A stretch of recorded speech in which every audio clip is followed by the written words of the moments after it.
let's get to the main event because I'm fascinated by it. We know that Mateusz Gamrot is not necessarily a big shot guy, right? This guy's going to want to wrestle some more. So we know the pedigree. Look, do Bronx, BJJ, when you get down on the ground, you never know what you're going to get. But unless you hurt him, I always feel like he might be game for 5 rounds in this main event. Does Gamrot have enough to hurt Oliveira and really put him on notice if he gets him on his back? I don't really think so. I'm all over Oliveira in this fight, and I've been a big Mateusz Gamrot fan.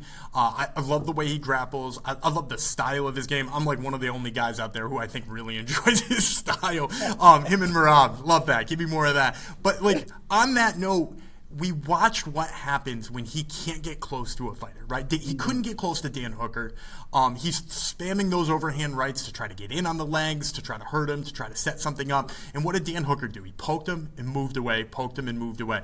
Now what happens when he faces Dan Hooker with exceptional grappling ability? Because, right, like that's the length he's seeing here from Charles Oliveira is a guy who's tall, he boxes well from distance, he can back you down, which, by the way, Dan Hooker backed him down and hurt him in that first round, hurt him real bad in that first round. We've seen Charles Oliveira do that with his striking. I know we think first of him as a grappler, but he really has turned into an exceptional boxer as well. So we're going to see him use that technical boxing and stay on the outside. I think you're going to see a frustrated Mateusz Gamrot come the second and third round, and I think that's when he starts doing things that are stupid. It's shooting takedowns from too far away, winding up in front headlock positions against a guy with, amazing submission abilities. And I think when that happens, it's over for him. Now, the total is sitting at 3.5 rounds. Is juiced to the under, which surprises me a little bit at $1.25.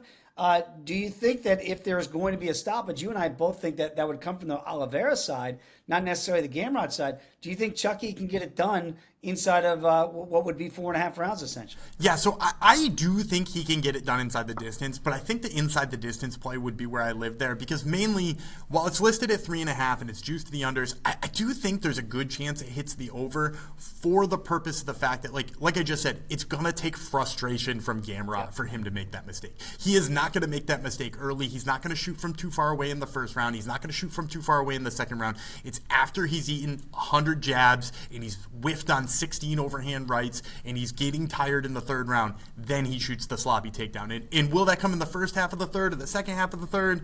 I mean, that's not really where I want my money sitting.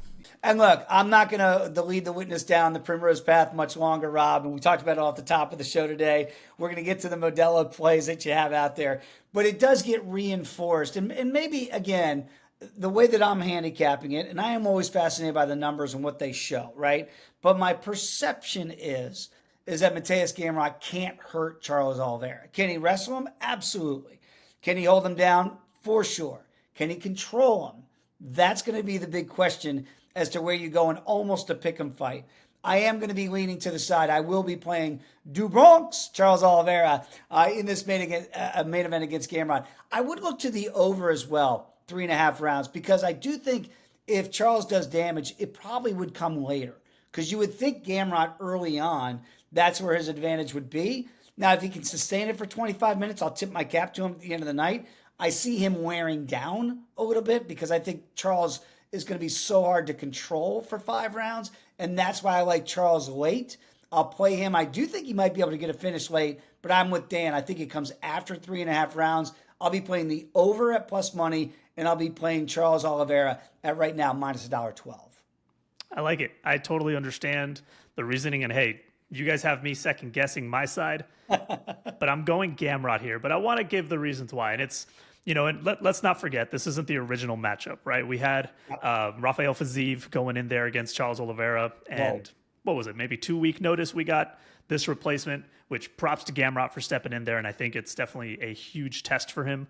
And it's a huge step up. And props to Oliveira for wanting to stay on the card and taking this fight because it is a tough fight. There's a reason the line is near a pick'em. My concern with Oliveira isn't just the metrics either. It's also the quick turnaround, right? We saw him get absolutely flatlined by Ilia Topuria back in June. We've never seen that for him. And it's just a quick turnaround. But looking at the numbers as well, the only thing that really stands out is Oliveira's reach. He's got a 4-inch reach advantage, so that's great when it comes to the boxing. But you mentioned the over, and he is kind of a slow starter, right? We've seen him get dropped, nearly finished in round 1, round 2, and come back and dominate a fight and come back with a win. Unfortunately, the last time we saw his hand raised was against Michael Chandler, I believe, a couple years ago. I don't know if you remember him. He used to be a UFC fighter. That same night, he's holding up for one fight for the rest of his career. It seems by the way, that same night we saw John Jones. I don't know if you remember him. He used to be a UFC fighter. Heard of him. But that was the last time we saw Charles Oliveira have his hand raised, right? Took some time off, came back against Ilia Topuria, and now he's back for a second time this year. But it is a very different opponent here, and one thing that I always talk about is our XR percentage. Charles Oliveira's XR percentage is 59%, which is pretty low for someone who used to be a former champion, who used to be the tip of the spear in this division. Mateusz Gamrot, 74%. And it's that wrestling, right? It's that grappling. It's that takedown offense that he has. In the striking, they're very close together. Oliveira's 3.41 significant strikes landed per minute with a 0.14 differential. Gamrot's 3.35 with a 0.30 differential. They're very close together. The concern for me is Oliveira's head strike defense is 54%. He's getting hit in the head a lot, and we've seen it, obviously.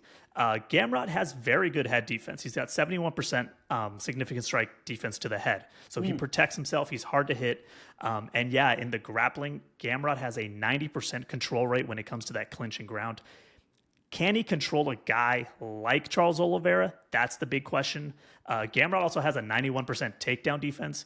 And as we've seen, Oliveira, he is absolutely dangerous. I mean, he has, I believe, 16 submission wins in his UFC career. And it really falls down to, can Gamrot stay out of that trouble? It's 5 rounds, and you're right. What happens in rounds 4 and 5 if Oliveira is still there? I'm not saying Gamrot needs to put him away, but he's going to have to be on his absolute A game to win this fight. The model gives a tiny edge to Mateusz Gamrot here. I thought about going Oliveira, but because of that quick turnaround, I'm taking the small price. It's one of the more friendlier prices on the fight card anyways. So, so I grabbed him. I believe he's minus 105 this morning, minus 108. So we'll grab Gamrot at minus 108. I'll be the outlier on the pot this week. Yeah, I'm with you, though. If Gamrot can figure out a way to actually use those hands with the bad head defense by Oliveira to hurt him, which I don't think he can, but if he does, then he should look to finish inside that 3.5 rounds. Because if he doesn't, I think the longer the fight, like go back to the Sarukian fight, even though Charles didn't get his hand raised, I think you can make a strong case that Oliveira won that fight and certainly had Arman in all sorts of trouble in that third and final round. This is a 5-round fight. I think that works to Oliveira's advantage if Gamrot cannot do damage early in the fight. Could be a good live betting spot as well, depending on how the first 3 rounds